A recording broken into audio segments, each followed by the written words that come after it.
You didn't notice, did you? You didn't notice when you pretended to be asleep in the car just to have your mother carry you up to bed for the last time. You didn't notice when you ran to the door and yelled "Daddy's home" after work and he picked you up and spun you around for the last time. You didn't notice when the rain washed away your chalk drawings on the sidewalk and you never went back out there to color hopscotch again. You didn't notice that when you dried off after you danced in the rain and jumped in the puddles, you started caring about makeup and hair getting ruined and you never went back out. You didn't notice that you hung up those plastic play phones and never opened it again. You had a real one now and it was not a toy but an addiction. You didn't notice that you put on your shoes after playing in the ball pits and you never took them off again. You didn't notice when you ate ice cream for the last time without counting calories in your head. You didn't notice when you had your last fight with your sister about who got the passenger seat before you started arguing about who got to drive the car. You didn't notice when you stopped believing in Santa Claus as the magic of Christmas was replaced with material wish lists. You didn't notice when you stopped believing in a monster that lived under your bed as it started to come out in the reflection of your mirror. You didn't notice when you went to field day for the last time, when you got your last participation trophy, when you kicked your brother's seat during a road trip for the last time,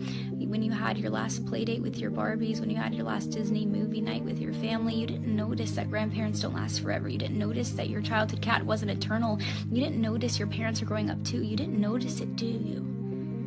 You didn't notice that you grew up, but you notice it now, don't you? You notice it every time you look in the mirror and you were shocked because your reflection doesn't look familiar. You look older, you look tired, you look like it's been centuries since you let your imagination run wild. You look like you don't even remember what it's like to be a child, and you notice that every time you look back at pictures and you notice how you were at the age that little you was always wishing for, and you notice how you never thought you would make it this far. Adulthood was as fantasy as the games you would play, but here you are, and you notice it now, don't you? The time goes by too fast.